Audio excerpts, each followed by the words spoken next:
Good evening, DES race fans, friends, and family. Welcome to Auto Club Speedway, Premier Truck League with DESI Racing.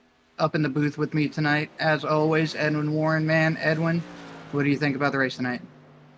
I think it's going to be a real good one. You got the high bank multi-groove track of Auto Club Speedway in Fontana, California. So they're going to have a lot of space to spread out. There's not a crazy lot of them here.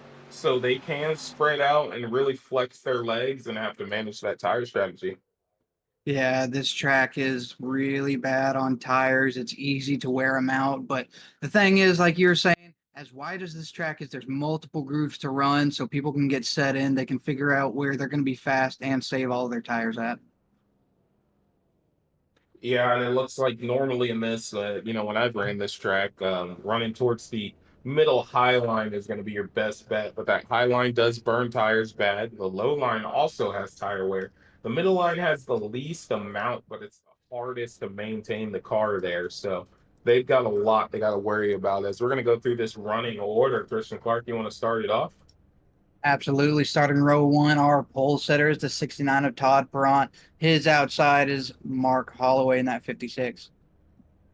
Going to be starting P3 is Tom Ringer, Rat Fink driver, and then Hunter Davis and P4 TRN guy. Row three, you got Thomas along in the 23, and you got another Rat Fink. He's going to be P6 on his outside. Then you got Craig Knoll in P7, Brian Souza, Beer Run Racing coming in P8. Row five, you got the 001 of Max Dinda. He is not gridding, so looks like starting our 10th place is going to be 32 of Jonathan Geist.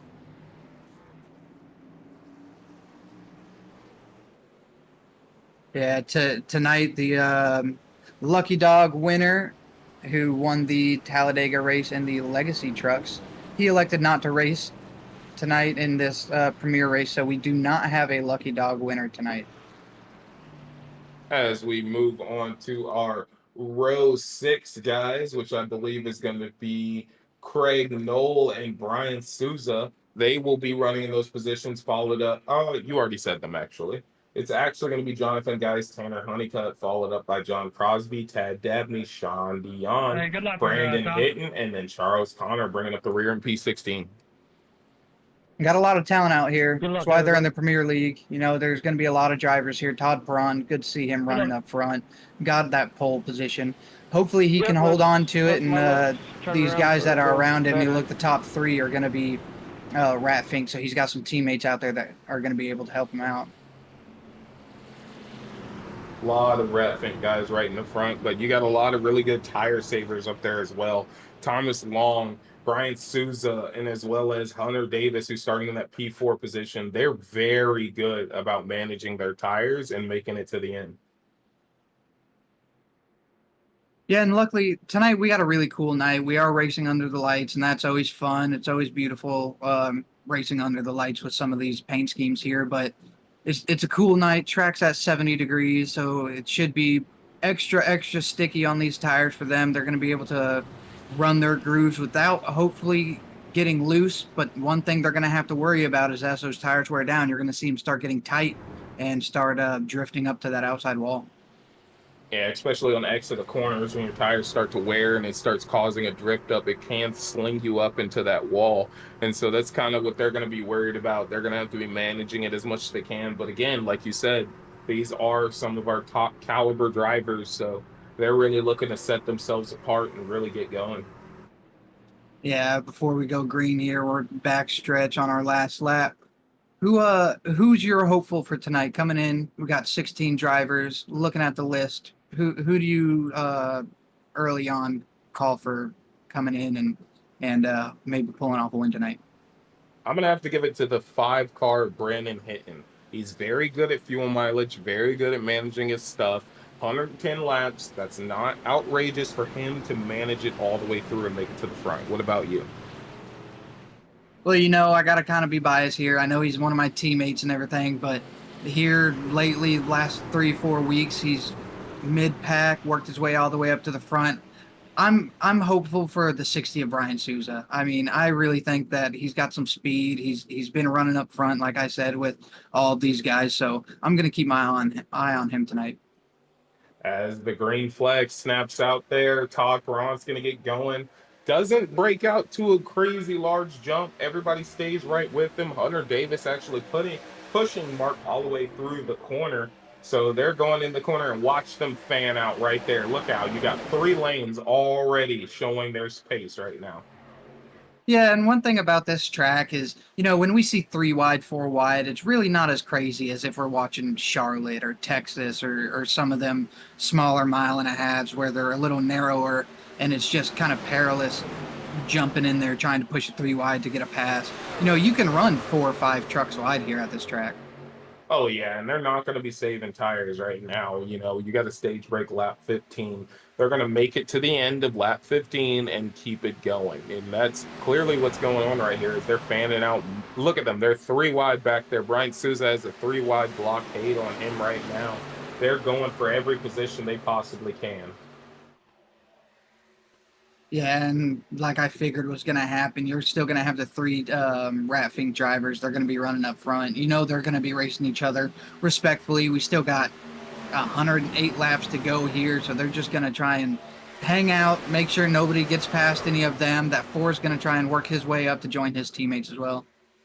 Now, see, when we talk about teams, yes, those are people you can work with, but those guys are not going to block for their teammate. If it's going to cost them an advantage, they're not going to do it. So, yeah, Hunter Davis is right there with them, and they are fully aware of that. And they want Chuck Burley up there with them as well. But they're not going to sacrifice their line, their pace. As you can see, even Tom Ringer is going for a pass on his teammates. We got a yellow.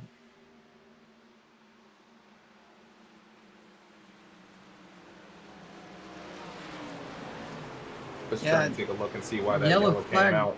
Does come out. Not really sure what happened there.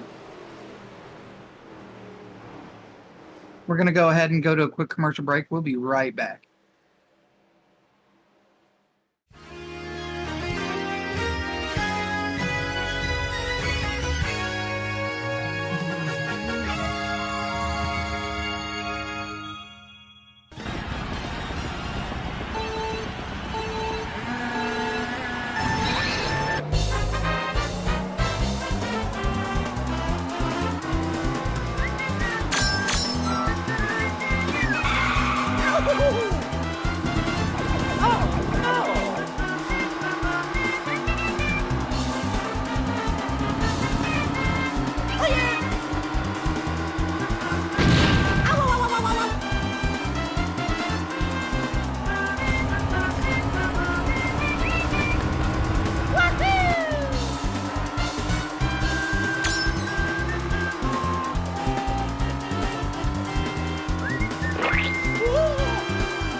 And we're back here. Sorry, Christian. We're back here at the race. Just a little bit of technical difficulties. Unfortunately, a caution flag got thrown. But again, they do have a stage break at lap 10. So they are getting grouped up, getting ready to get going back again. They're going to have about a 9-lap shootout till the first stage break. Do you think they're going to be pushing hard, Christian? Yeah, I think so, especially here in the Premier League. You got these guys, every point matters. We're so far into the season already. We're on what, week 5, week 6? I mean, every point counts. And if you can get up there, try to push as hard as you can and get as many stage points as you can. I mean, I would be in the same situation. I'd be pushing as hard as I could, knowing that, you know, five more laps, 9 more laps, whatever it is, it's going to wear down your tires, but it's going to be worth it in the long run, I think. Well, this is going to definitely help out Chuck Burley, who's going to be starting the inside P5. He's going to have an opportunity if he can get past Hunter Davis to make it a rat fink 1 through 4. But he's got people to battle with. Again, Hunter Davis is there. I mean, you've also got Tad Dabney, a guy we didn't really speak about, who's sitting there in P6, and he likes these kind of high horsepower tracks as well as short tracks. So look for him to be sailing where he can because he naturally looks for a space to go to. But with a track like this that has insane amount of space, he's always going to have somewhere to go to. Yeah, the nine is a very versatile driver. I mean, he excels at mile and a halves. He does good at road courses even, and short tracks. He always does good at short tracks. It just the thing with the nine is it seems like he's just got a bad luck deal going on, and but here lately he's actually been running pretty good. So I I think that we're going to see him running up front the rest of this race. Oh yeah, and I'm looking forward to seeing him move forward right now. He's got a lot of opportunity to. If he can sail that outside, that momentum's going to help him out. But they've got to get a good start on this restart, and they've got to hope Mark Holloway goes. I mean, the only thing they can do is shove him through it as the pace car is off, and they're getting ready to go green. Yeah, big thing is going to be watching how this restart goes. I mean, the restarts are do or die. You can gain some good position. You can also lose a lot of position just off those restarts. And look how close everybody stays. Top rank 69 checked does out a get. little bit. Yeah, he was able to get a good jump up there and able to get into his groove that he wants to. But look at these guys already trying to push it, going 3 wide here. And Ratfink has done it. They did get into a four-car group, but Hunter Davis is going to throw himself in between there again, keeping one of those Ratfink guys behind him. He knows he cannot let those guys dictate the pace of the race. He has to get involved in that. Yeah, the other thing is you see if it fits, it sits. He made that little hole work. He was able to fit his truck in there perfectly, but he knows he's safe doing that. These Ratfink guys they're really clean drivers. They're really like aware of their surroundings. They know what's going on, and you don't have to worry about shoving it into a hole and them not checking up and getting into you. As he's going to continue maintaining a bit of a higher line, he's going to keep Mark Holloway behind him. But look at Tad Dabney. He lost a position to John Crosby, his teammate there at Beer Run Racing. But he's already peeking back to his inside as they're both running a bit of a higher line. Crosby way up on the track versus where they're at. That high line does carry momentum. It's like most other tracks here. The higher the line you go, the worse it is on your tires. Especially at this track. I do not like that high line at this track. I like running that second line. You know, I'm a guy who thinks he likes running the higher line, but can never do it. I like that middle line. About too high, if you base it off the seams on the track, about too high off of the bottom of the corner. That's where I like to plant my truck. And I like to be there. That's where Crosby is. That's where Tad Dabney is. I think that line is the best suited spot to be at. As Hunter Davis is going to go to the inside. Oh, and the 9 gets into the 56. Caution comes out. And go back and look at this from the 9's perspective. See if he came down onto him or if the 56 came up. Looks like the 9 car is running that groove that I was stating. He's going, and then I don't know right there. Maybe going for the same real estate. 56 thought he maybe had a little bit more space to go up. Yeah, 9 ran out of room. I mean, he was about as close to that wall as he could comfortably be, and I mean, he didn't have anywhere to go. Just a racing incident there. I mean, that 56, I assume, he thought he was going to be clear and coming out of that turn, and it just didn't work out for him. But Lap 10 of 110. We're going to go to a quick commercial break, and we'll be right back with the Premier League and DESI racing. At the river mouth, the bears catch only the tastiest, most tender salmon, which is exactly what we at John West want.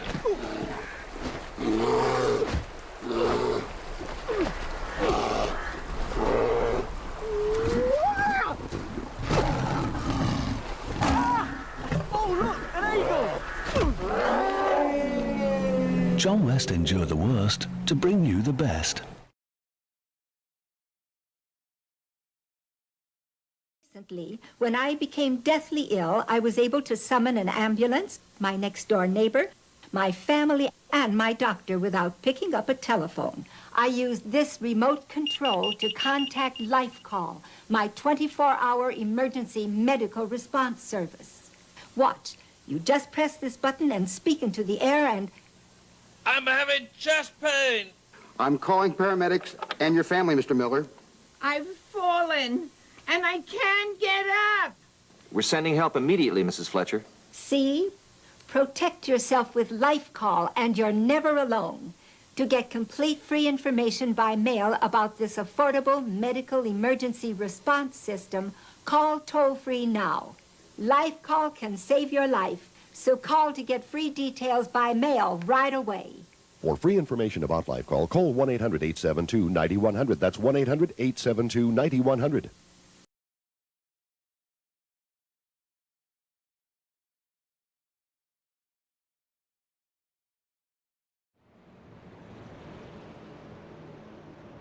Welcome back. Premier League DESI Racing. Lap 11 of 110 in the books as we come by the checkered stripe here. Auto Club Speedway. Edwin, what do you think about this track? Because I dislike this track. I'm kind of indifferent on it. I've raced it a couple times, and I like that it's not super loose, but I hate how it drifts you up over time. And now something like Michigan, another 2-mile track, you go in there, it's super loose, but once the tires get going, it tightens up and then gets loose again. I don't know, man. Auto Club is an interesting one. It's always kind of a Hail Mary kind of track. Yeah, I've raced it one time, and it has the same feel to me as like Chicagoland. I don't like that track either. It's just one of those that there's so many different grooves to run. There's so many different avenues of approach you can go to when you're on this track. I not able to get completely comfortable with my car in this track, and where I really like to run. I say I like running that second line, but I've had people zoom past me on the top line. I've had people zoom past me underneath. I mean, I've been everywhere on this track, and it's not a personal favorite of mine.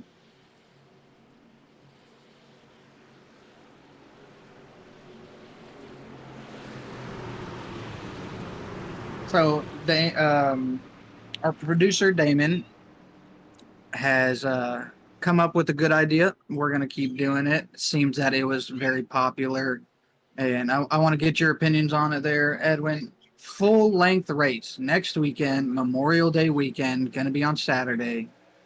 Do you like those full length races? I actually was not a fan of the idea as we take the green flag here. And then we had the Homestead Miami race. And I was a top 5, top 10 car the whole time. And it was very fun to do. And I'm excited to do another one. Hopefully, I might do it. I don't know for sure. That's a long race to have to sit there, go through. But I'm interested in it. But if we look here, Chuck Burley moves into P2. Yeah, Chuck's going to be fast all night here tonight. I feel like he's going to be one of the front runners, somebody to watch out for. But so right now we have a poll up for all of our DES drivers. It is going to be between Charlotte, Vegas, and Auto Club, I believe, right? It's Auto Club? Yep, Charlotte, Vegas, and Auto Club.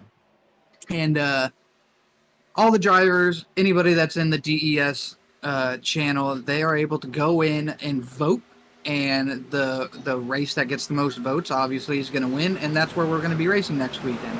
So it's still yet to be determined, but I really like that system. We voted on the car we're going to run there, and it was decided by driver votes that we're going to run Xfinity, and now we're voting on the race. There was a whole list. There was like 10 tracks. The 3 that we're voting on now they were at a dead tie. All 3 of those came in at 23% votes, and it gives the drivers a chance to say, hey, if we're going to do a full length race, it's not going to count for points. It's just going to be for fun. And caution comes out. Oh, that's going to be our stage break. Yep, that is going to be our stage break. But anyway, the drivers get a little bit of a say-so in where we're going to spend 3.5 hours racing.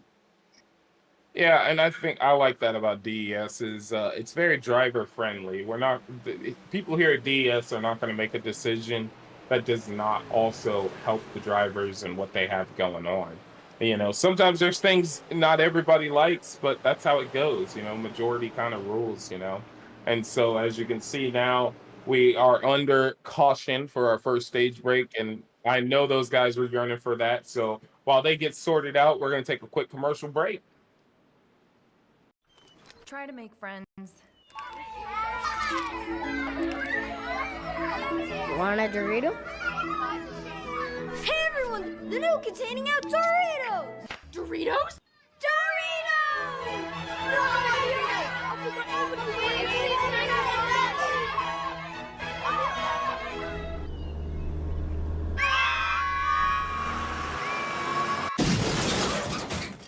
You make friends. And there's your beautiful baby. Any day now. Really? You're eating Doritos? He's eating Doritos on my ultrasound. Do you see what I have to do? I know.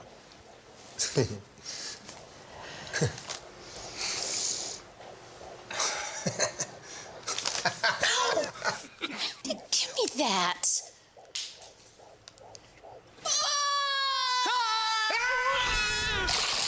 Okay, Jerry, once again, everyone's Doritos have mysteriously disappeared from the break room. Now, I realize this is a workplace, and I don't want to sound like I'm accusing you. How dare you? Okay. That hurts, Steve. That hurts right here. And you know what? I don't have time to sit here and play detective. Some of us have work to do. Unbelievable. Unbelievable. Outrageous.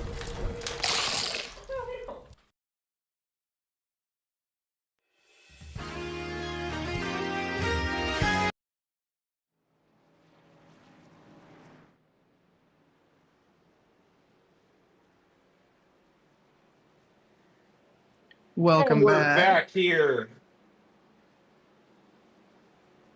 Go ahead, buddy. My bad. Everything got kind of freaked out for me just then. But we are back, and it looks like we have the new race leader. Looks like John Crosby was able to beat them out of the pits. And I'm looking over here. I know the screen you guys are seeing is showing John Crosby in the lead. But if I come over here into my iRacing UI, it actually shows that John Crosby is in P4. I don't know why either mine is messed up or this one's messed up, but he's up front. So we'll see what happens here. I think iRacing might be scoring it wrong as it now switches to P1. But he is sitting in the lead. He pitted with them. I don't know if he got tires, though. That's the question. Did he get tires? If our producer has a handy thing, he can pull up pit times. I want to know how long his pit time was, because I bet he probably did not get tires. Which is going to do nothing but hurt him. But look who also beat out Todd Perrant. Hunter Davis there. So you got 7 seconds, 7 seconds, 14, 7, 15. So something must have happened. Either Todd Perrant got tires and the two in front of him did not, or Todd Perrant had an issue on pit road. So I'm looking back at the replay here. The 73 came into pits in 4th place, got a splash and go, and came out in 1st. So he is on old tires. older tires Absolutely. on the front row. You've also got Jonathan Geist up in the P4 position now. Now, good thing about the three guys in the top four, Todd Perron has tires, but those three guys right there, they're pretty good at managing old tires. You've also got Charles Connor. He's up there with another splash and go. So a massive shakeup in the front of the field. We've broken up the Rat Fink domination in the front, and now these guys are going to have to fight and hold them off because they do have tires. Yeah, 15 laps doesn't seem like it's a lot of laps on the same set of tires, but man, 25 laps on this track and you're feeling it pretty good. And these guys are trying to go all the way to lap 45 when the next stage break is. They're probably trying to go on the same tires as Todd Perron is already to the inside of the 88, already looking to move forward. 88 is also looking to move forward on the 73 now, too. 73 so far seems like he's carrying some good speed for being on the same tires. And, I bet he's banking that there's going to be another caution comes out and he's going to be able to stop and get tires and thinking everybody else will stop and get tires as well, which if a caution does come out midway, I do think people are going to go and get tires. But this is Premier League, man. We've had a lot of green flag racing in the Premier League. And one good thing about it, too, is now these guys have an extra set of tires in case anything goes down. As Crosby is hugging that low line, he's understanding, hey, my tires are old. I'm going to kind of hang out of your way as he falls to P3 as we've got another new race leader. That's 3 different leaders so far in this race. As Hunter Davis is going to go to the point, and he's going to move down low, and he's going to try and carry that momentum to lead a lap here today.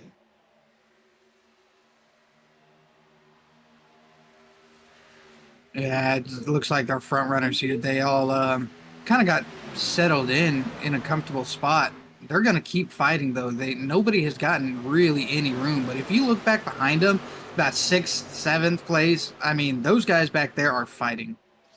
And that's where Crosby has kind of fallen back to. His old tires are not holding up the same way Hunter Davis's is, as he's now under threat. And we'll see if he ends up getting freight train kind of the same way. As also, remember, Jonathan Geist also did not take tires, and he's still hanging out in P4. So maybe Crosby burnt his material up in that first stint and didn't plan on so many cars taking tires as Todd Perron back to point.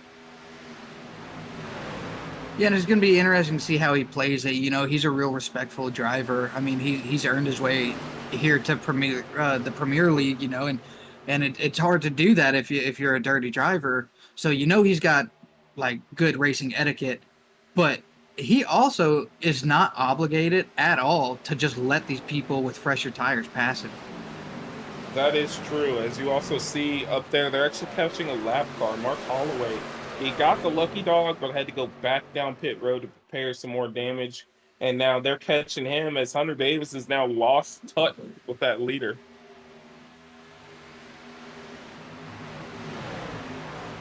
Yeah, Hunter Davis won our premier race last week, correct? If I remember correctly, yes, he did. And so, almost dominating fashion, too. Absolutely, yeah. That's right. He did win last week. He led the majority of the laps. He did really good. Seeing how his strategy was, seeing how his line was, running a consistent line, just saving tires, but being fast. And I think tonight he's got a good chance trying to see if he can get 2 in a row. And look at that, Mark Holloway. He has a lot of track to go to, but if that car is damaged and has to run a certain line, he kind of throws himself in the way and he ends up going 2 laps down as Hunter Davis is under threat. And I agree with you. He's methodical enough to try and make it 2 races in a row. But then you also got to think about the guy who just passed him for P2, Tom Ringer, in the Next Gen Series. He won the first 2 races. Oh, and the 60's getting spun. We got one flipped over going down the backstretch. Caution does not... Oh, caution does come out. There it goes. Caution will come back out as the 60 of Jonathan Geist gets flipped into the air, turning that truck into an airplane. 60 is Brian Souza, actually.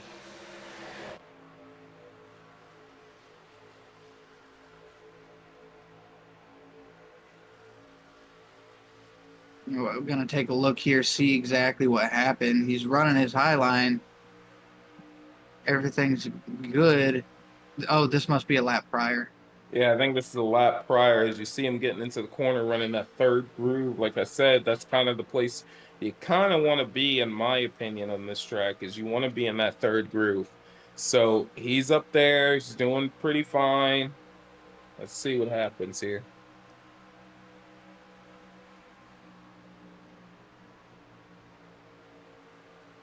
You see, there's a couple cars. I mean, they're still fighting for position side by side, and he's just kind of watching this unfold, running a good line. Seems like he's probably just trying to let these guys wear out their stuff, and he's just saving back here, being smart. And I guess this was a race from yesterday. I'm not really sure.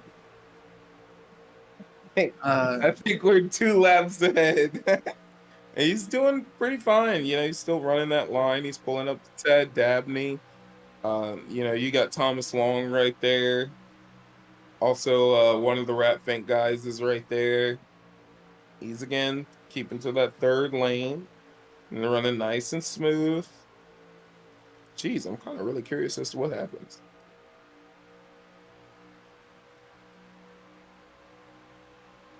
The suspense is building as we are now 3 laps behind it.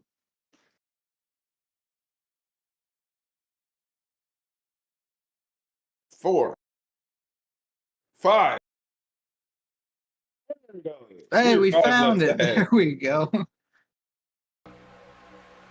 So he looks like right here, he actually made up some ground. He's passed a lot of these drivers like I suspected he would. You know, he's letting a lot of these guys burn up. But he has to change his line here because of his teammate, the 9 of Tad Dabney. Now, Tad running that high line got the momentum, and it looks like they just came together, and he spun the 60 there. Looks like he just didn't have it as clear as he wanted it to be. He was anticipating that he was a little lower on him and just kind of hooked him. But it didn't look like the 60 made contact with anything. So probably just needs a fresh set of rubber on it. He's good to go. Yeah, and that might actually help him. He's going to be a little bit faster than a lot of these guys that elected not to take tires on this caution. You have like the 73. Let's look at the 73 and see if he ended up going in, getting tires. It does not look like it. He's still out on the same tires that he has been since the beginning. But Brian Souza, he did go in. He did get tires along with Charles Connor, Craig Knoll. Hunter Davis brought it down for tires too. Top 8 stayed out on their tires. Yeah, a lot of these guys are going to be pushing it from, you know, trying to get into that top 10, and they're going to be able to do it in like a rapid succession because they're on them fresh tires.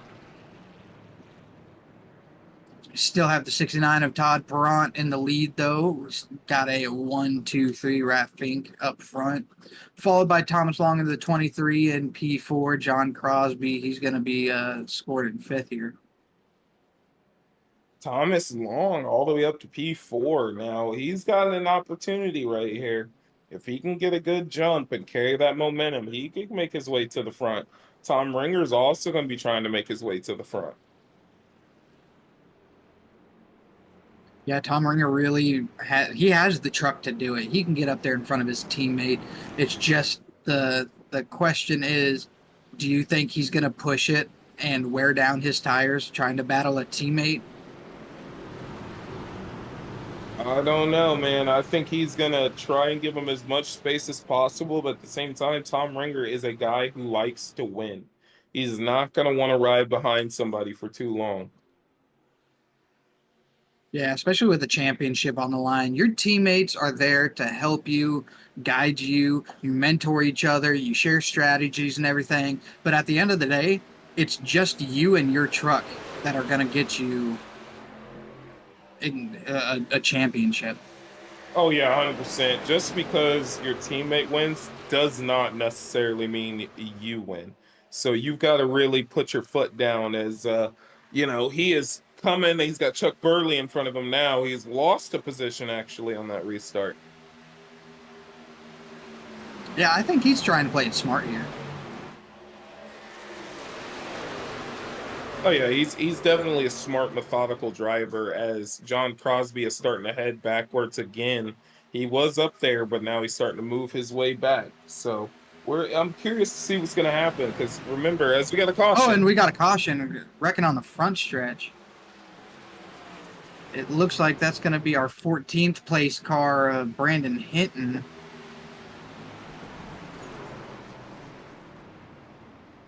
Yeah, looks like the 5 truck is out there.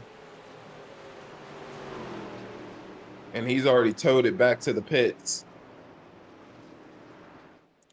88.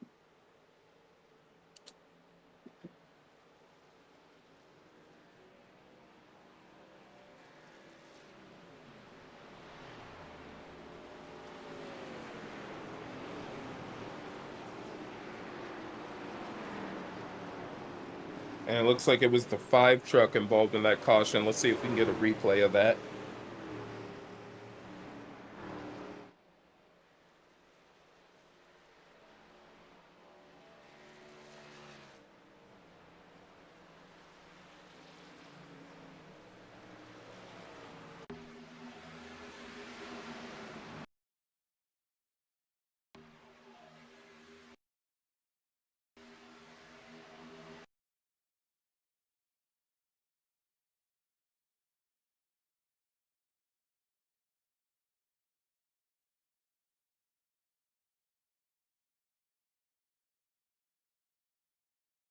Go ahead.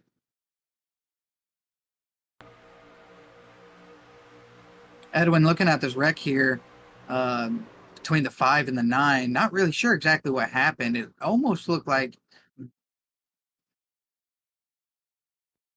we're having a little bit of difficulties here. We will be right back.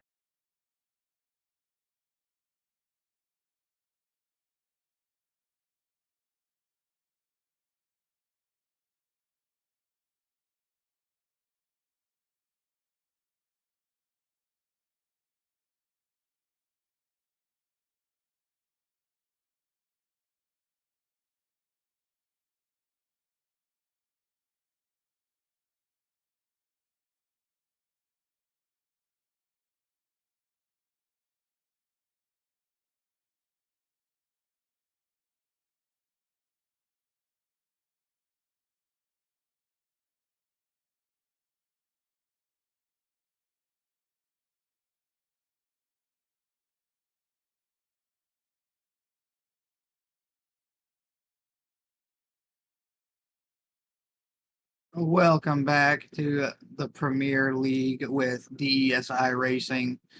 Got the producer in here. He's gonna, kind of just explain what's going on, what's happening with some of these difficulties. Damon? It's looking like there's just a little bit of technical difficulties with the software we've got going on right now. But if we take a look here at that caution right there, kind of looks like the 9 car's running his line. The 5 is there. He kind of moves up a tad bit. I don't know, man. It doesn't even look like they touched. This might be a little quick net code situation to happen right now. Yeah, and that's possible. They were talking about it on track, and he said that, one driver said, I think that was net code, and it is what it is. Well, hopefully nobody's got too much damage and they're able to come back out and, able to move forward with this race. Yeah, this is that would have been Tad Dabney's 3rd incident. So I think he might have some net code going on. He's even calling it out. He's saying, "Hey, if I have real bad net code, let me know," because nobody wants to cause an end to somebody's race. Yeah, and that's just one of the unfortunate things about, we're all spread out throughout the United States. Some of us are in Canada, like the 69. And it just, some of our internets, they don't jive together. You just get those issues to where the 9's internet is reading that the 23's is closer than he is, and that net code hits, and it's one of the downsides of being able to, race online like this. And it's one of the problems of that virtual racing world is these guys have pace car off, they're back to double file, and we're looking to go green flag racing again as Todd Perron has been kind of controlling this race.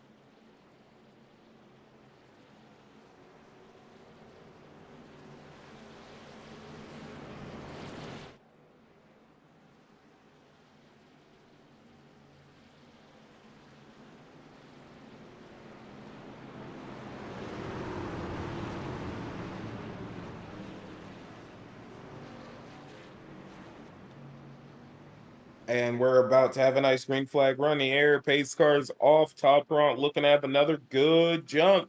As he's come to that Geico restart zone, he hits it, gets a nice jump. He kind of has been controlling this to where whenever he gets his jump, the third place car and the second place car tend to be right next to each other.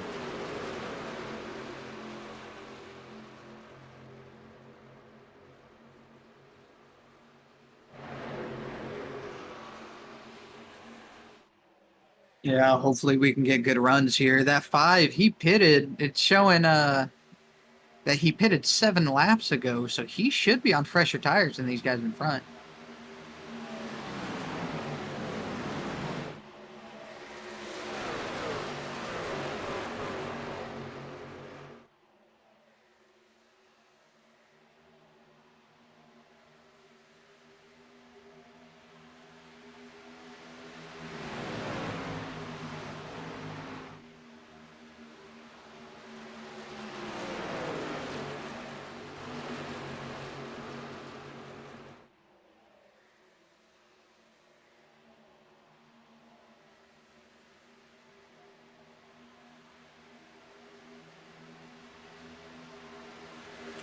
Welcome back. It looks like the 90, he's off pace. Not really sure what's going on here. Yeah, he's having some kind of issue. He's dropped all the way to the back, and he's kind of hanging away from people. But the 69 is controlling this race, and it looks like, yeah, the 9 car might be just dropping back. Knows he has some kind of issue going on, and he's looking to just collect points right now.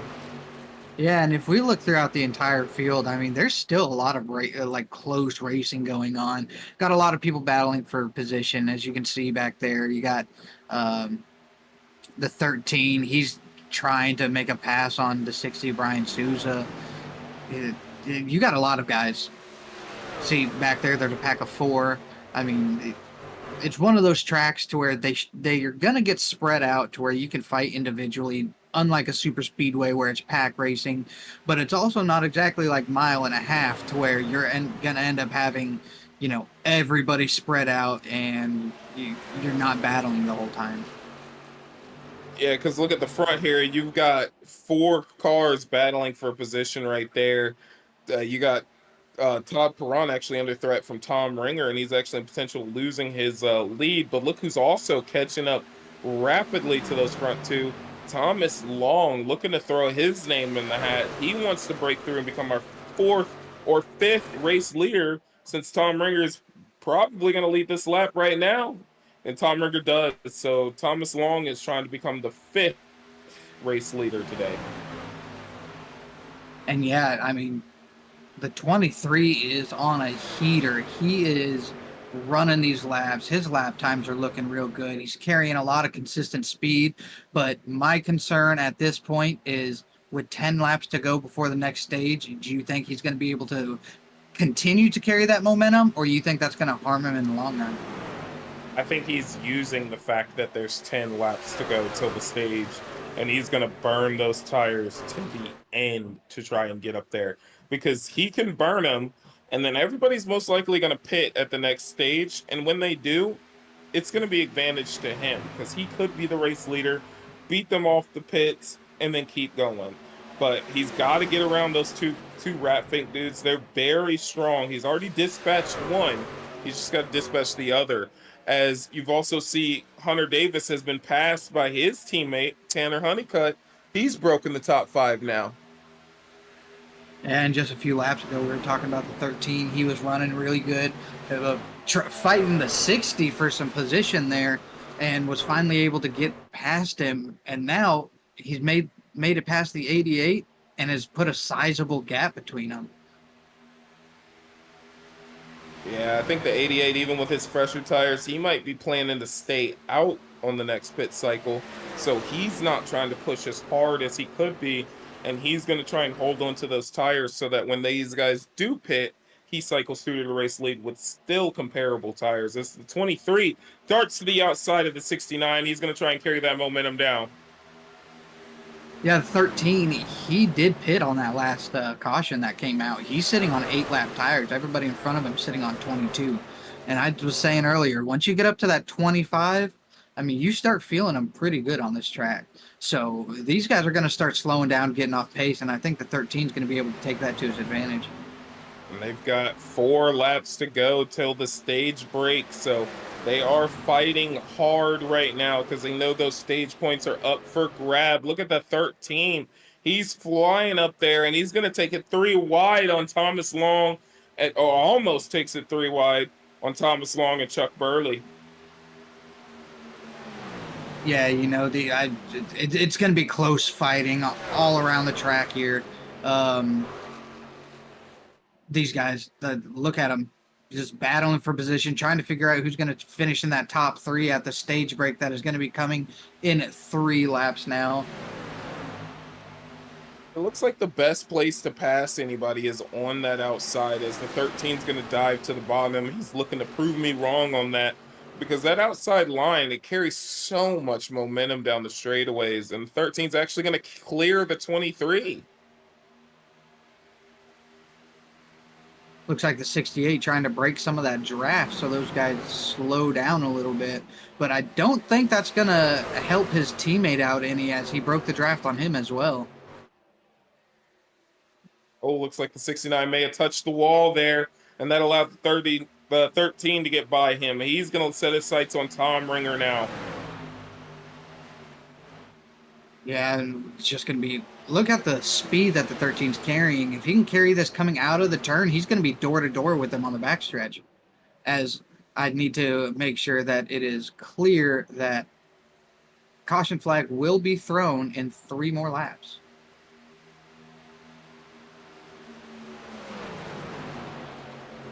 He dives to the inside on the 68 again. He's peeking down there, and he's going to try and carry that momentum down. He's door-to-door with him. He's looking to be the 5th race leader today. Tom Ringer's going to hold on to it for 1 more lap. He's got to get down below him and get around him. I think those fresher tires, he's not going to have an issue with that. He's going to come out of turn 4 here. He's going to cut up, watch the 68, probably try to make a move lower. Now the question is does the 13 pit on this next cycle, or does he continue running? He pits. Everybody's pitting. If he pits, everybody's definitely going to pit. You know, it's just going to be one of those games, strategy. All those guys stayed out the last time, so they're going to need tires. And if he elects to stay out, he's going to be in the same position that they're in right now. 1 more lap. This is the final lap before the stage break. And I really think Hunter Davis, who's dropped back, is trying to preserve those tires, even though the 13 is out here blazing the path. And that is his teammate as well, as Chuck Burley is going to pass the 23 for P5 or P4. Last turn here coming to the checkered flag. It looks like if these guys finish right now, Tanner Honeycutt is going to come to the stage break as our race leader. You got the Ford making a Hail Mary pass, getting past 2 trucks there, coming in 3rd place. Got the 13 of Tanner Honeycutt, 68 Tom Ringer, 4 of Chuck Burley, the 69 Todd Perrant, and the 23 of Thomas Long, your top 5 here. Interesting top 5. Thomas Long came out of nowhere. He had the potential to come back for the lead. Tanner Honeycutt coming from what, P8, P9, all the way to the front to take that stage win. Yeah, that was just a good strategy on his call, and we're going to see some more strategy unfold as these guys are going to go into the pits. We're going to go to a commercial break. While that happens, we'll be right back. Mom, can I have a popsicle? No, honey, you'll spoil your... Hey, parents, tired of those out-of-control kids? Throwing embarrassing tantrums wherever they go. At the grocery store, on the playground, even at the dinner table. You've had it with parenting, but wait, there is a solution. Introducing Nap Time, the latest, most effective tool for child tantrum prevention. It's simple. Just douse a rag with our patented Sleepy Time formula, place it over your child's cry hole, press and hold gently for 8 to 12 seconds, and presto, no more tantrum. I was beginning to think adoption was the only way out. Then a friend of mine introduced me to Nap Time. It's never been so quiet around here. The secret lies in Naptime's revolutionary fast-asleep formula. Developed by military-trained scientist doctors from NASA, Naptime's powerful molecules rush to the child's brain on contact, gently inducing instant tranquility. This is chloroform. Already put those wallet-draining crap factories out on the street? That's okay! Naptime works in any situation. On the golf course. An awkward blind date. I had a really good time tonight. It even works on pets. After we had our first child here, we regretted it almost immediately. We didn't know that she'd cry so much. Talk about defective. But thanks to nap time, our little Samantha here hasn't made a noise in weeks. I keep her in a shoebox. Call now and we'll send you your very own 24-ounce bottle of Naptime solution for only 23 easy payments of $1.99. But wait, there's more. Act quickly and you'll also receive the all-new Dream Sack absolutely free. It's compact and portable for those on-the-go tantrums. Just cover it, tighten it, and forget about it. It's that simple. We can't breathe good. So if this looks familiar... I feel pregnant.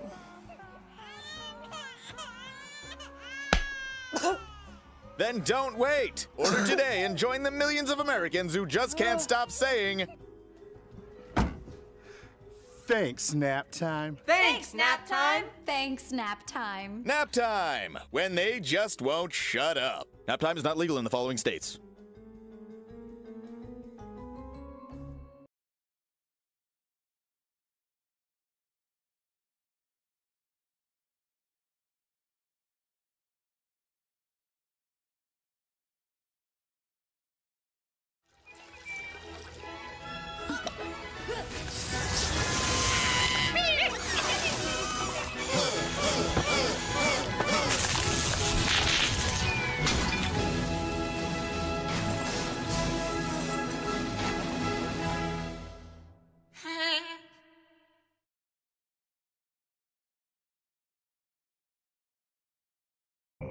Burrito run! Who's in? I want to hear that. You don't have to literally Let's do run. burrito run. They're eggs on weed, and we all agree they've got no idea where this is going to lead. I know what they say, but there are benefits to driving high. Yeah, like focus benefits. We're keeping it safe. Wait. We're focused, man. Yeah. Is that a word? Yeah, because we're doing it right now. We're focusing. Hello. Hey, I'm so focused that I deserve like a medal or like a crown and a scepter or something with my name on it. Wait, what?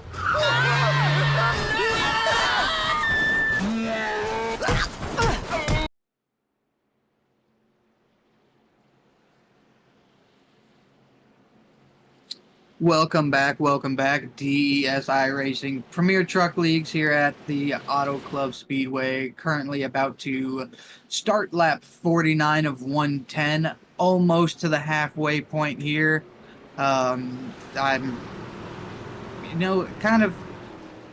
kind of curious to see how things are going to shake up, how strategies are going to come into effect. Right now, the whole field pitted. They are all on fresh tires, all full tank of fuel. We're going to go green here as we got the 73 of John Crosby. He's going to be leading the charge like he did that last restart, but this time he's on fresh tires. So see if that does anything different for him, as he does get a huge jump. Got 69 of Todd Bront fighting with the 4. The 88 trying to make something happen. He's going to stay there on the bottom and come out. He's unable to make that pass. He's having to fall back in. 23 having to fall back in. Got the 67 down there. He's going to try and take that low line and follow the 60 of Ryan Souza. See if he can make a pass.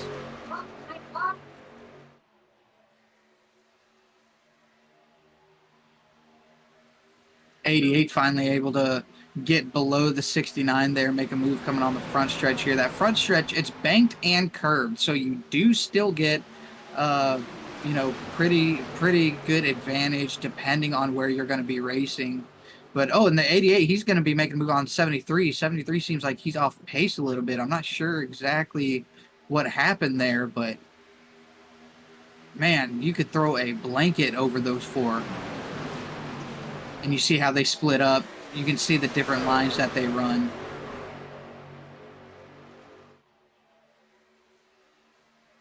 '73 is just getting shuffled back. He's all the way back in 7th now.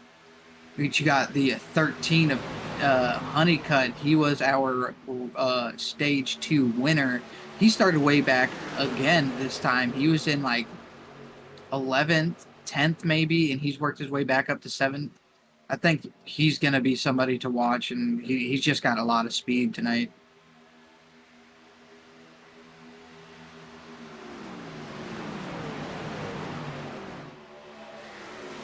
As we do have a new race leader, the 4 of Chuck Burley. He is now leading the charge up in front. Got a comfortable half-second lead. I mean, he's been able to just pull away from the rest of these guys. And I imagine he's thinking, as long as these guys continue to fight each other behind me, I'm going to be able to stay on a good pace, run my line, and save as much tire as he can, because he's going to need it for these long runs that we've been having.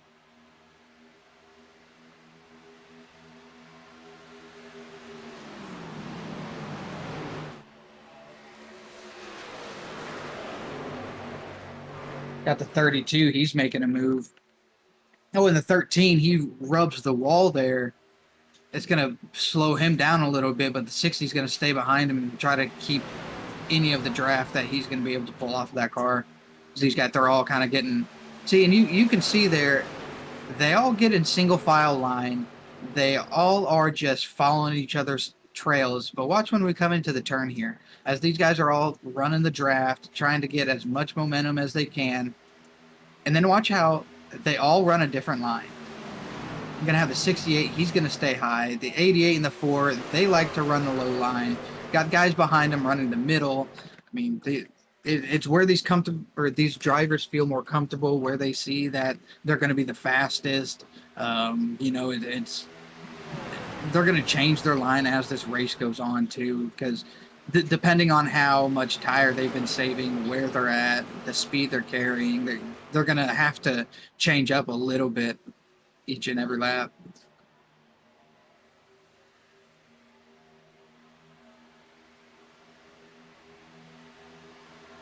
'13, he seems like he's kind of slowed down. He's just taking it easy, running up there on that high line. Probably trying to save tire at this point. He knows that what he did last time worked. He gained a few positions there in the very beginning. Then he kind of chilled out, ended up going in, getting tires under caution, had fresher tires, and that was able to work for him to where he was able to make it up to the front. Now we got the 88 Hunter Davis. He's staying low on the 4, who had a huge lead earlier, but now he's going to be battling, trying to take away what the 4 had. He's going to go in, see what line he runs. That 4 is not going to stay high this time, coming into turns 3 and 4. I'm curious to see what he's going to do in 1 and 2. His lines could be different depending on the turns, because turns 1 and 2, turns 3 and 4, they're different. You know, they got different banking, different angles. So you can run one line in one turn and one line in the other. See if the 4, he's going to end up trying to go low. He knows that the 88 wants to go low as well. But the 88 ends up staying high. He's going to be trying to block the 68.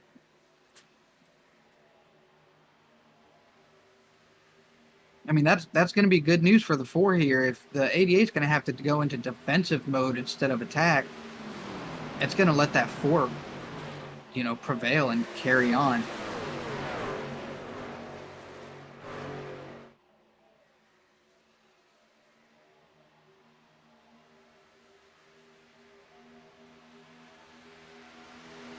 The 88 does end up losing that position. He is not, however, going to just give up without a fight. He's dropping low. Chuck Burley took that high line again. The 88's going to take that low line, and we're back to doing exactly what we did here not too long ago. Oh, that 68's going to drop to the low line. He's going to take that real estate away. that forces Hunter Davis no other choice but to run. Dad?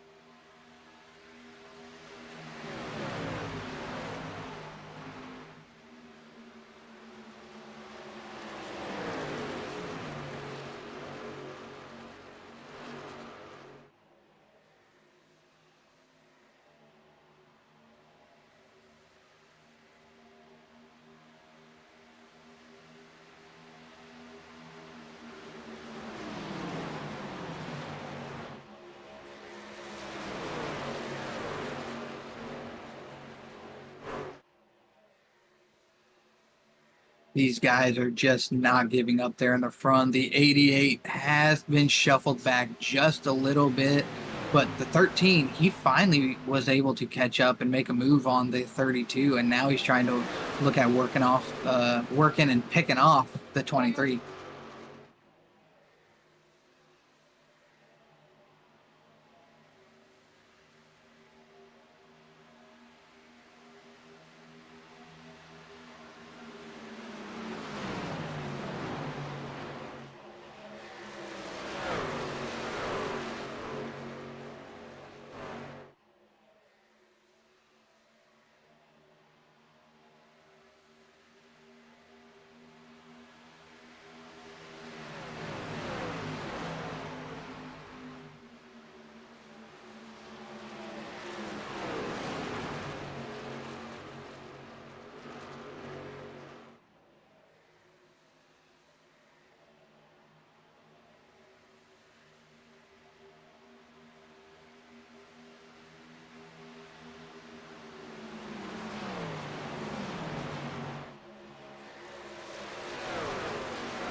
And we're back in action here at DES.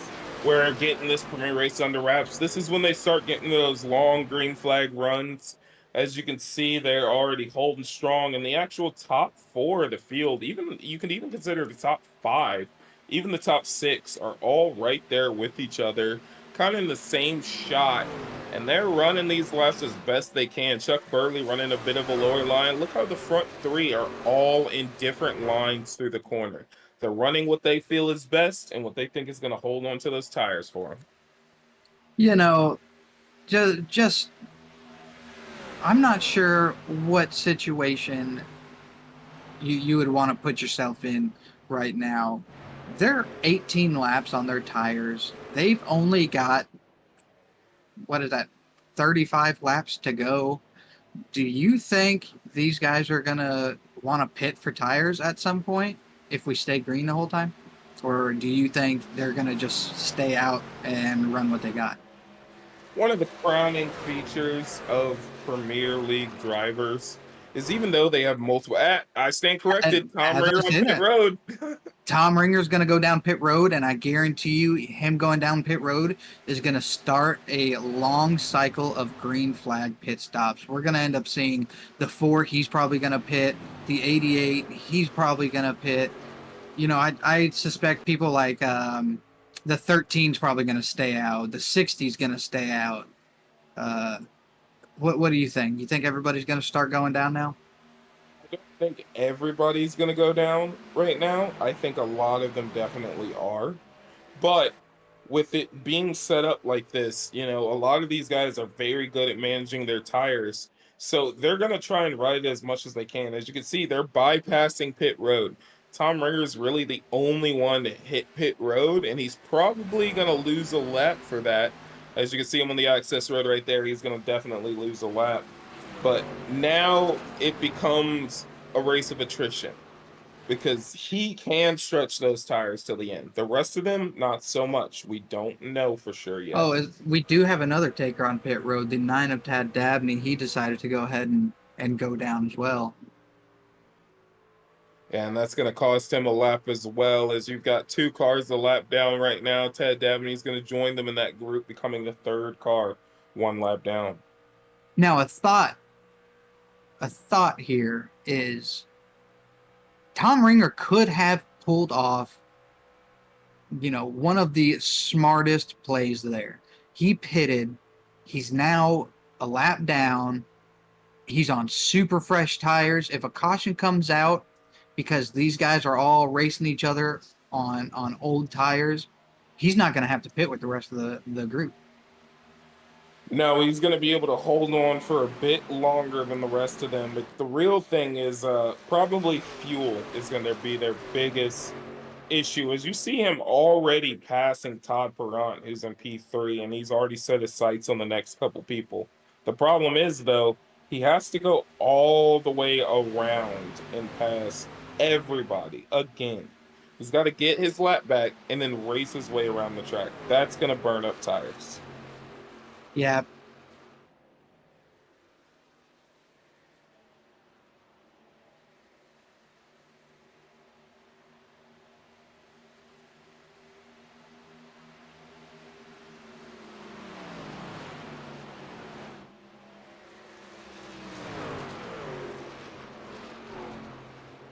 But with what I was saying though is these guys have not pitted since the end of stage 2. We have went green so far the entirety of our final stage here. These races are set up to where that last stage you should not have enough fuel to make it. Now, from what I've gathered, they have about 25 laps worth of fuel. They have to hit pit road. They've got to go back down there and see what's going on, because without that fuel, they're going to have an issue. Yeah, but I mean, we've got guys going into the pits. You've got Chuck Burley, the leader. You got the 88. He's pitting. That's going to definitely start putting it into people's heads. See, the 13, he pits. I mean, these guys are going to notice that these leaders are pitting, and they're going to probably adjust their strategy. What do you think? Oh, they definitely have to. They've got at least 2 more pit stops they have to do before this is over. But, it's going to be tough. You got to see who can stretch their fuel the longest and see what exactly they can do. Todd Perrant, he has not pitted yet. He is coming in right now as we speak. All right. A lot of these guys back out on track now, though. We have the leader, Brian Souza. He did not pit. he will probably wait a while before he does. You got Sean Dion. He has not pitted. He's currently sitting in P2. Thomas Long, P3, 25 laps on his tires.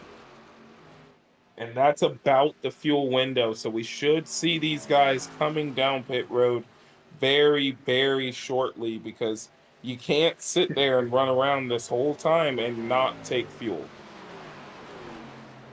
56, he just went down. The 3's coming down. The 32, he called. He's about to come on pit road. This is the shakeup they needed, especially for someone like Tom Ringer, who pitted the soonest. He needs to see these guys behind him when he comes through. See, like I said in the beginning of the race, man, the 60, he's going to push it as long as he can. He's going to hope that, he's able to push it out until the very, very end. And when he finally has to come in to get fuel, get tires, he'll do it, be fresh on tires, and a caution come out after. And that would set him up pretty good. They've got a lot going on out here. They really got to pay attention to what they have going down.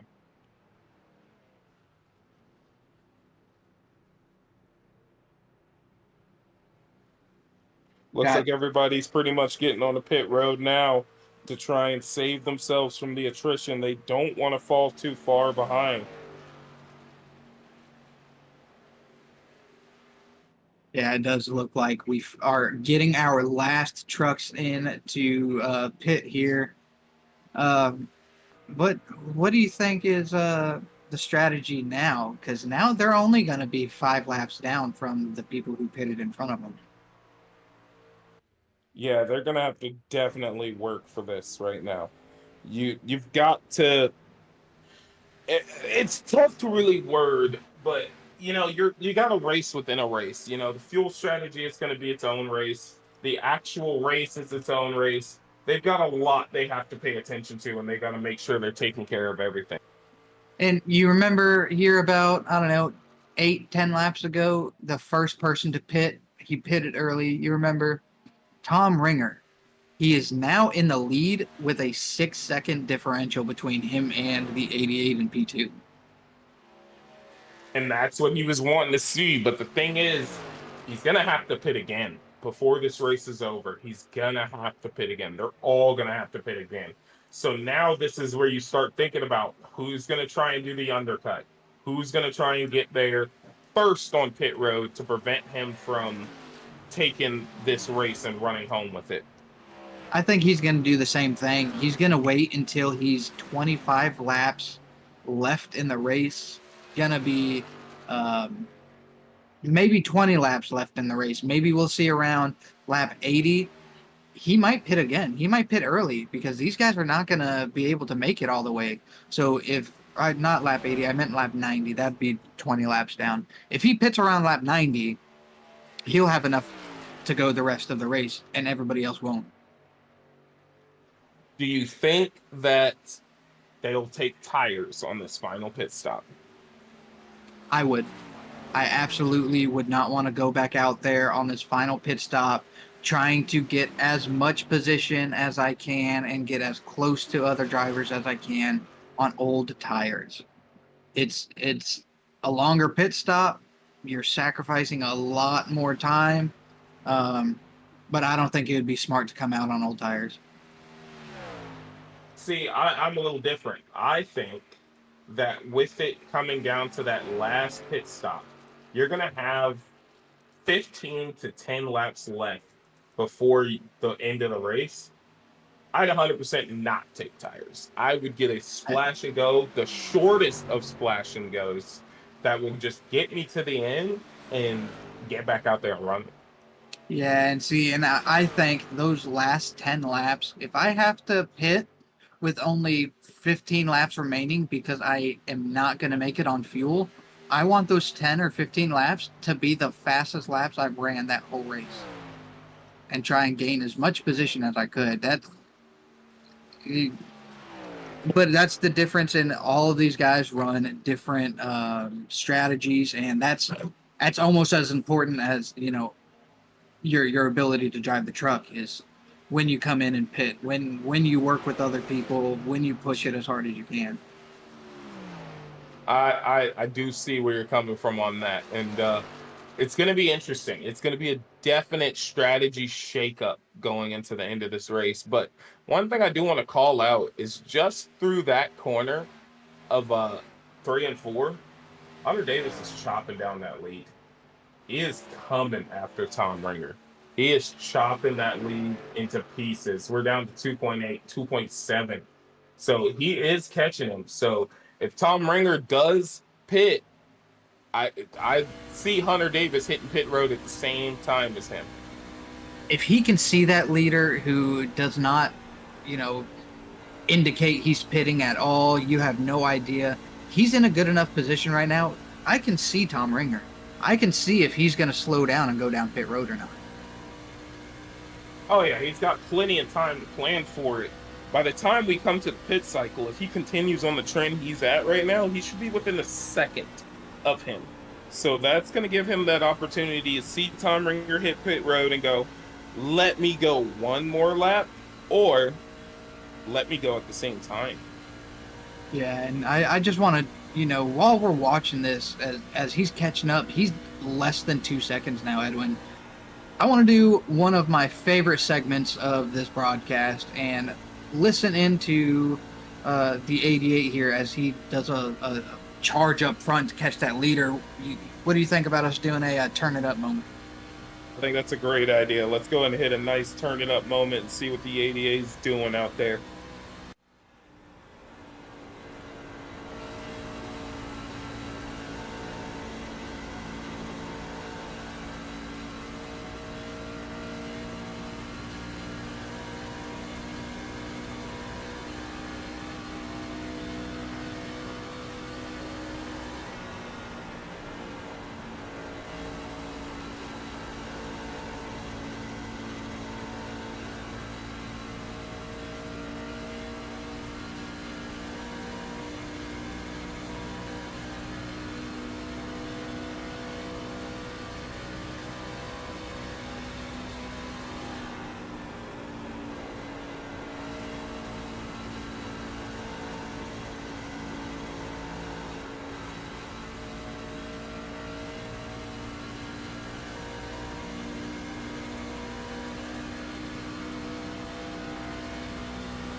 And we're back after that crank it up moment. And honestly, Hunter Davis has caught him. Now, there's two potential situations here as he goes for the lead. Either Hunter Davis is he just takes the lead. Either Hunter Davis is just that much faster, or Tom Ringer was saving. Yeah, I mean, he could have just reeled him in, you know, like baited him into it so that way he would burn up his stuff. But I mean, he is just Tom Ringer. I'm not sure, you know, what to think, because look at the speed that the 68's carrying. Hey, he got him and passed him like he was sitting still, and now all of a sudden Tom Ringer's right back with him with the same speed as him. So I don't know. Maybe he was baiting him, or maybe Hunter Davis just had it figured out. But now he's fully clear of Tom Ringer, and let's see if he can expand on that gap and show that speed he was already doing. I think as long as he just concentrates and continues to do what he was doing, just pay attention to your line. Don't even.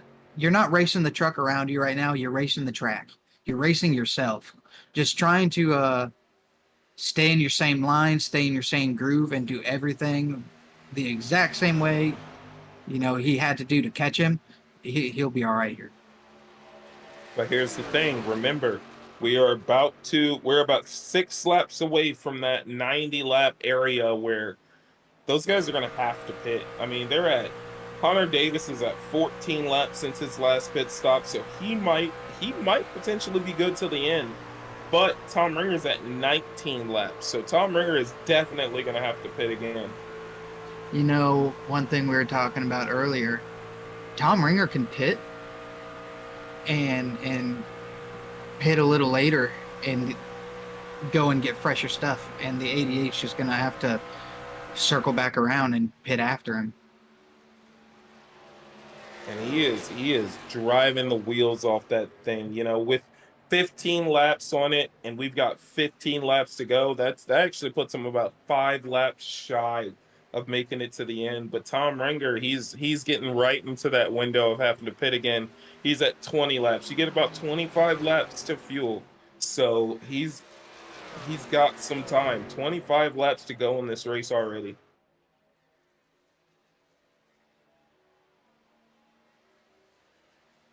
Oh, I said 15. That's my mistake. It is 25 laps to go. They're both Tom Ringer gets loose coming off the apron. Sorry to cut you off there, but he took that apron and got loose coming back up onto the racing surface. Now the battle has definitely come down to these two. Yes, you've got people like Todd Perrant, but he's 5.5 seconds off. And then you've got Chuck Burley. He's 8 seconds. He's actually under threat from Tanner Honeycutt right now. They're actually having a nice little battle back there for P4.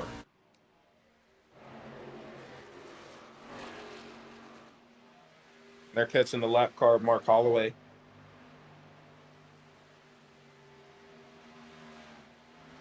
Yeah, now they got to decide on what they're going to do. So the Ford decides he's going to follow the 13, hope that he can carry up enough momentum to also get past the 56 without, you know, losing any time or speed trying to fight a lap car. Like the 13 had to slow down a little bit to make sure he knew which line he was going to run. Yeah, and they're navigating that perfectly, as you also see back there. A couple more cars battling. You got Sean Dion, Thomas Long, and Charles Connor all battling for position. They're actually battling to be the last car on the lead lap. That's how spread out this field has become. But Hunter Davis has extended to a second lead over Tom Ringer.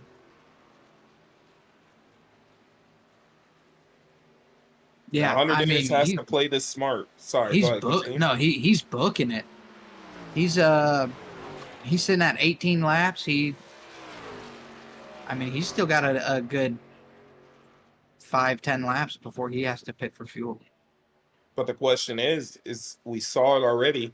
Tom Ringer hit pit road about, he came down pit road a few more laps, 6 laps sooner than Hunter Davis, and then had a 3-second lead, right? Over him. So if he wants to win this race, he's going to have to undercut his own strategy in order to come home with it. Yeah, and he definitely cut a lot of that lead off in order to get up there and take it. I think when he came out of pits, he was at 6 seconds. Oh, the 88. He's coming down pit road. He's undercutting Tom Ringer, actually. He's going to force Tom Ringer to come down pit road now. He gave up hit that pit lead. road. 13 on pit road. They're both undercutting the people they were battling against. This is where it comes down. Is he going to get tires, or is he going to just do a splash and go? I think if he gets tires, he's probably just going to take right sides. Let me see if I can find him. And he's in his pit stall right now. We're looking at him. It looks like I see the right side go up. And let's see if we see the left side go up. Yep, left side up. He's getting tires. He's getting 4 tires. He's going to be fast out there. Now, Tom Ringer, he's on pit road now. He's on pit road. Is he going to get tires?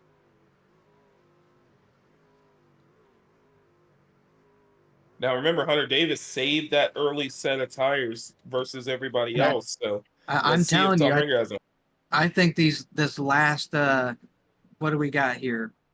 18 laps. I think Tom Ringer's going to get 4 tires, and this is going to be the fastest 18 laps he's ran.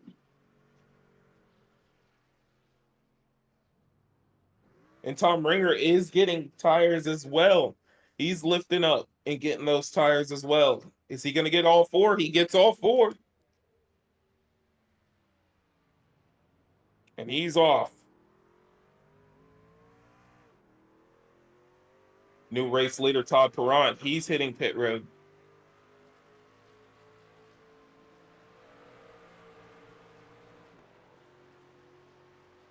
Let's see where he's going to come out here. It's got him in 6th, but a lot of those other guys that, 5th through 2nd, they haven't pitted yet.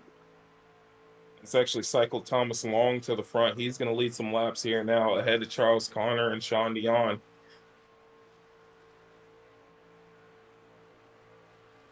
Say that again?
But looking here, that's the 73 of John Crosby.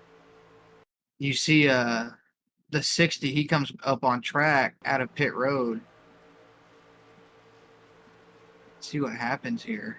Oh, the 73 just washes up and gets into him and spins him out. That's where the second got involved. And so he got damaged. 60 doesn't look like he sustained much. That's going to be minimal damage for them. So they should be good to continue. But up towards the front, we got Sean Dion leading this pack right now, and he is still yet to pit. He's on his 24th lap since the last time he pitted, and we're going to see what he can do. Hunter Davis is coming like a monster right now. Look at that time ticking down on the left-hand side of your screen. Yeah, he is chasing, but he doesn't have to that hard. The 3's going to have to pit here. As he gets on the radio, yep, got on the radio, called it. He pushed it as long as he could. Now that's going to probably hurt him and drop him far down the running order, but that's going to be a lot of cars coming back onto the lead lap.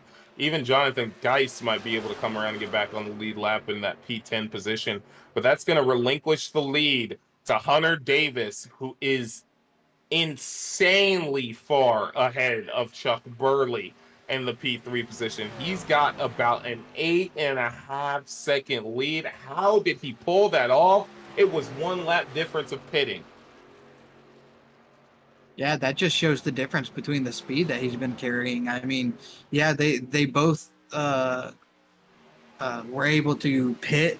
Their pit time should have been similar, from going into the pits, hitting your pit stall, leaving the pits. There's like a 35-second window there because you aren't at race speed going through those pit stalls. So, you might only pit for 12 seconds, but the entrance and exit really slows you down. And the way that you're able to come in and how much speed you can carry right before entering and safely slow down to the pit speed. I mean, everything like that matters when you're racing and the seconds that you're looking at count. And it probably doesn't help Tom Ringer either. He had to battle his teammate for a short split second there, but that 8.5 second gap is growing. That's going to make it very hard to get up there to him, especially with us coming to 11 laps left in this race. Yeah, everybody is going to have enough fuel to make it. And really, it's just going to be a big catch-up game for the 68 there. Yeah, it's just focusing on remaining mistake-free now for Hunter Davis. As long as he doesn't have a single mistake, he should come home with this race win. Yeah, now where that complacency can set in here, you're not racing anybody around you, and now you got to start focusing on racing yourself. You don't want to make any mental errors just trying to do something a little different. You want to be super consistent where you turn in, how much throttle, how much speed you carry. You know, he's just got to stay out of his own head here, and he's going to be able to just walk away with this win. Now, he is the Mr. Consistency of TRN. He constantly is coaching people on how to remain consistent and keep running the race that they want. So it's nice to see him have that come to fruition in the fashion he's got going on.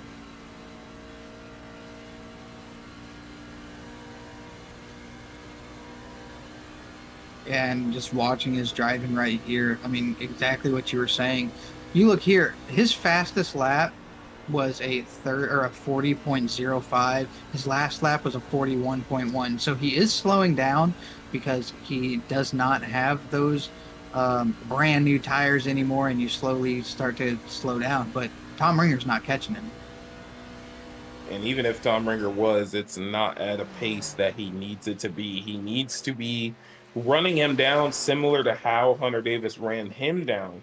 He needs to be up on that wheel, pushing it hard. But they are equal in tires now, so that makes it really hard to do that. Because he had a tire difference when he chased down Tom Ringer.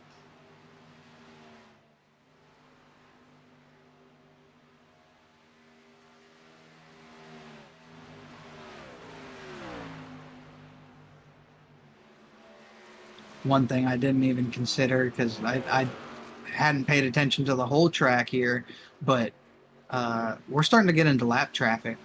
You know, the 88 just had to communicate with somebody, talking to a lap driver on where he could go to let him keep all of his momentum and speed there. And I think he's going to end up catching more of it before the end of this race. Yeah, and he's definitely going to catch up to Sean Dion, maybe even Thomas Long in the lap traffic area. But he's got nothing to really worry about. He can take his time passing them if he needs to. I doubt any of them can hold him up for 8 seconds worth of time to where he has to start pushing the issue more and more. Because look how comfortably he's running this track. He's going to that lower middle line, just kind of coasting it through, sweeping it out to the wall. And he's not even sweeping it out all the way to the wall. That is a comfortable line. He is just on cruise control. He's maintaining his speed right now.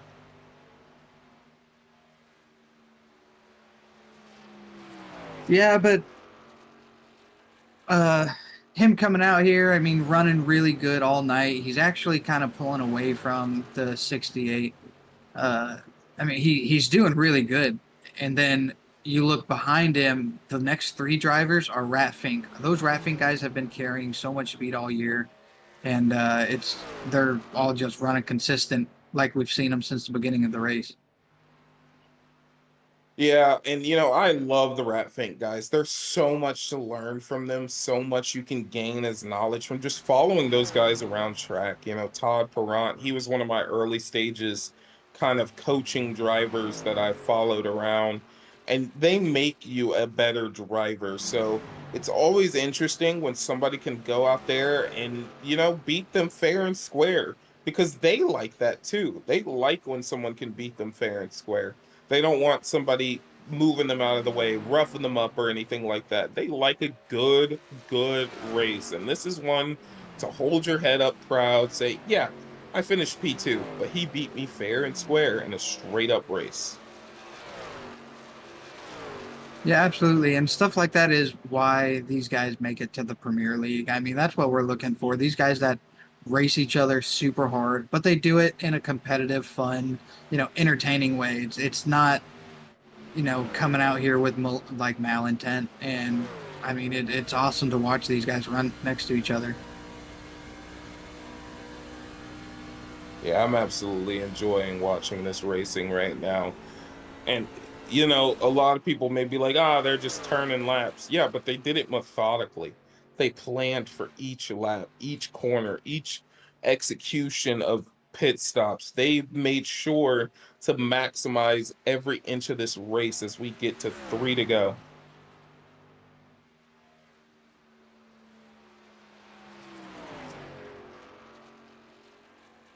It's something we missed. Todd Perron actually snuck into the 3rd place position, passing his teammate Chuck Burley. Yeah, they're gonna just at this point, I mean, they points are points. So, it's been fun, good working with you, buddy, but I need to get as many points as I can.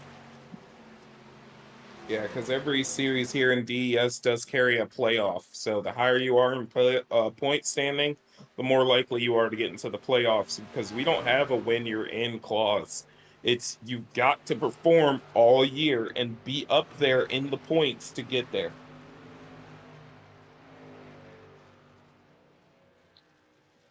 Yeah, and the points are based off of where you're at on the track. Like that's one thing that when I first started following NASCAR was extremely confusing to me on how the point system worked.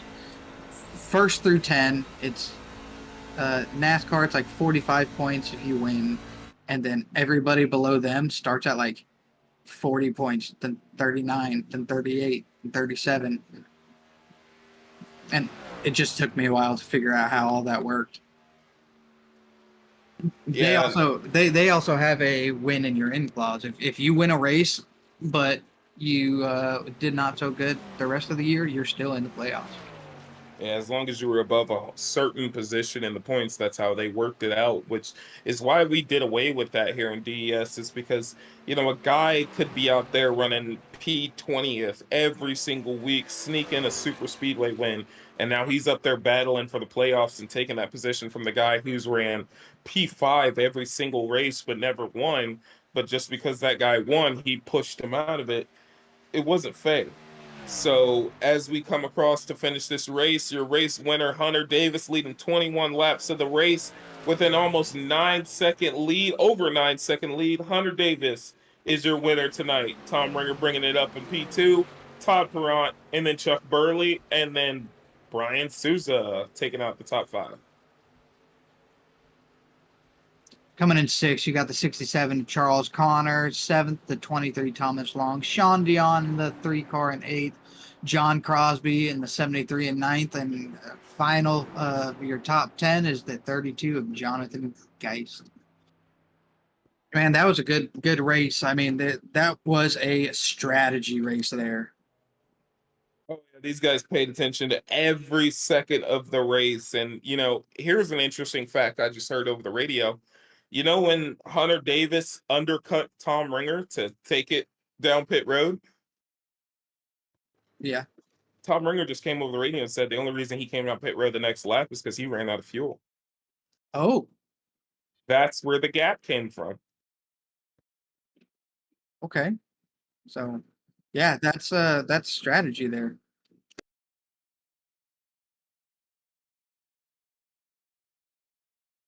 Coming in the booth is going to be our 3rd place finisher, Todd Perrant. 69 truck. Todd, man, walk us through your strategy to get to 3rd place there. Just try to stay up front. saved tires as best I could. That meant a whole lot. Tires. Chuck had, I think, 5 laps older tires than me on that last run, and I was catching him and passed him up. So it's a big difference. Todd Perrant, you were kind of dominating this race early on. I mean, it seemed like nobody had anything for you throughout the first 2 stages, and then all the other extra came into play. Did you think you had a really strong truck early on? Yeah, I was pretty good. But people early pitting and stuff, and I tried to stay out, and probably should have early pitted myself, but it is what it is. Yeah, a track like this it's kind of a trifecta. You got to have speed, you got to have that good running line here, but strategy is huge. Did the strategy you came into the race with, were you able to stick with that? Yeah, pretty much. I had 1 and 2 figured out pretty good. 3 and 4 I struggled. So Well, man, congratulations on your P3. It's not going to be the last time we talk to you, so good race and have a good night.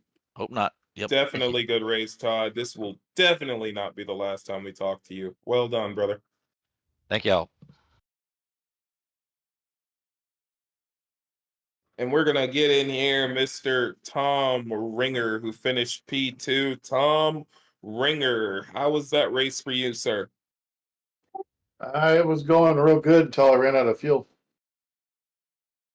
Yeah, talk us through that. What happened there? Was your strategy to try and push it out that far, or what happened? Well, Hunter got past me, which he had the best car tonight, but he got past me, and once he got past me, we were coming around the corner, and he decided to pit, and I had too much momentum, and I couldn't get down. So then I went around again, and when I did, I thought I had enough to make it, and as soon as I got down pit road speed, it started spitting and sputtering. So then I had to coast, and I lost 8 seconds because of it. Otherwise, I think I would have had at least a show with him. I still think he had the best car, or truck, but still. Yeah, Tom Ringer, it seemed like that moment where you ran out of fuel. See, we were thinking that Hunter Davis had undercut you, but right before that, when he was chasing you down, he had about a 3-second lead, and then out of nowhere, that lead got wiped away. So I'm curious, were you just trying to save the fuel to stretch the run as much as possible at that time? No, what happened is he went in pits 5 laps after I did. And then that's how he got around me. And then the tires leveled out. And the line I was running, I was able to catch back up to him. So if we would have pitted the same lap, I think I might have been able to get him. But I don't know about that. Yeah, you had some good speed. You worked with all of your teammates tonight, and your pit strategy seemed to work off there early on, and then the fuel, that kind of sucks for you. But you're definitely going to be up in the booth again this year. You've been carrying a lot of momentum into these races, man. So congratulations on your P2. Thanks, guys. I appreciate it. Have a good day. And we're going to now get in our race winner, Mr. Hunter Davis in the 88, who actually blew up his motor doing his burnout, by the way. So we're going to get him in here. Hunter Davis, man, just masterful strategy, man. How is that race for you? Overall, I thought it was a good race. I mean, it all came down to strategy, like you said. I ended up staying out, or I ended up hitting the first caution, but I took fuel only just to try to save the tires because I didn't know how this race was going to go. We had a fuel window of around 24 to 25 laps, so it was pretty short runs. So rather than doing 3 stops this final break and only having 2 sets of tires, I wanted to make sure I had 3 sets of tires for each one.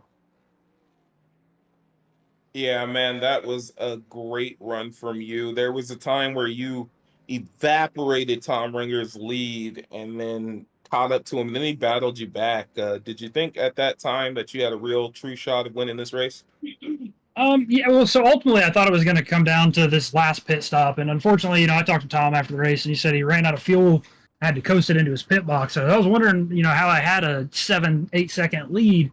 over second place, when we were right within a second of each other. So that one kind of threw me for a little bit of a loop. But honestly, if that wouldn't have happened, this would have been a lot closer race. Man, I think you were able to execute your strategy perfectly. You were super consistent, which is always huge on a track like this where you can get so spread out. But what were you nervous there or anything in the very beginning when you seen that it was you against pretty much the whole rafting team? Not necessarily. I kind of had the mentality if I wanted to kind of split them up. So like I said, it was a very tight race between all of us. We were kind of jockeying that first stage, and then coming into the second stage, I was on 15 lap older tires, so I wasn't really how sure I would compare up to those guys that took tires. But ultimately, I think fourth place first stage and seventh on second stage, so I'm happy with it all in all. Yeah, you put on a clinic tonight. You really showed how much speed your truck had, man. So congratulations, seeing you 2 weeks in a row up here. I hope you can go out and make it 3 next week. Hey, awesome, guys. Thanks for putting on this broadcast, and I hope y'all have a good night. Congrats again, Hunter Davis, and congrats again to every driver who showed up for this premier race. Christian, that was an absolutely amazing race, man. I loved it, watching every second of it. Yeah, races like this are always fun for me. People want to see the Talladega, super fast speed, super tight racing, watch the wrecks, but I love watching a long race like this where strategy is huge and just seeing the mental fortitude of these guys. And I have to agree with you, man. It's a great time seeing that kind of stuff. And, congratulations again to Hunter Davis winning 2 races in a row. Congrats to Tom Ringers carrying a P2 finish. Todd Perrant being up there in P3 after leading 33 laps of the race. Thank you for showing out to the show. Thank you, Christian. Thank you, Damon O'Brien, for your broadcasting. See ya. Oh, and one last thing. Remember, we are doing a full-length race next week. So you guys have a good night, and thanks for stopping by.